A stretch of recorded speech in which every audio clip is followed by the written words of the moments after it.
Hello மக்களே, எல்லோருக்கும் வணக்கம். நாம் இன்றைக்கி செய்ய போகிற ரெசிபி அவரைக்காய் பொரியல். இந்த அவரைக்காய் பொரியல் செய்ய தேவையான இன்க்ரீடியன்ட்ஸ் பார்க்கலாம். 100 கிராம் அவரைக்காய், ஒரு பெரிய வெங்காயம் கட் பண்ணி வச்சுருக்கேன், ஒரு தக்காளி கட் பண்ணி வச்சுருக்கேன், பூண்டு இடித்து வச்சுருக்கேன், தேவையான அளவு கொத்தமல்லி. இந்த அவரைக்காய் பொரியலை ஈஸியாக சட்டுன்னு செஞ்சிடலாம். வாங்க நாம் எப்படி செய்கிறதுன்னு பார்க்கலாம்.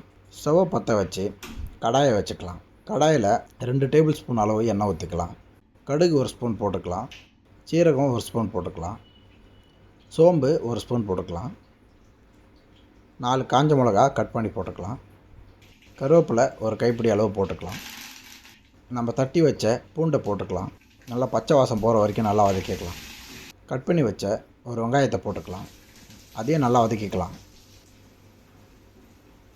கட் பண்ணி வச்ச ஒரு தக்காளியை போட்டு நல்லா வதக்கிக்கலாம்.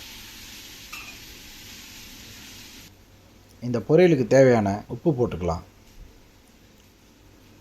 மஞ்சத்தூள் 1/2 ஸ்பூன் போட்டுக்கலாம்.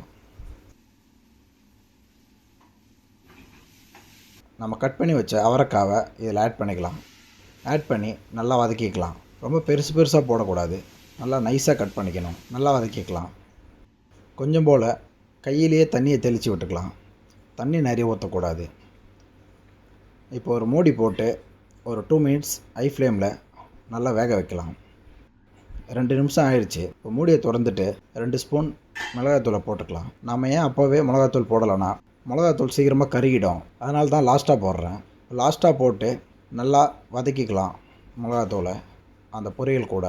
மறுபடியும் ஒரு 2 நிமிஷம் லோ ஃப்ளேமில் மூடி வைக்கலாம். நல்லா குக் ஆகும். அப்போ தான் கொத்தமல்லியை தூவி நல்லா கிளறி விட்டு நம்ம பொரியலை இறக்கிக்கலாம்.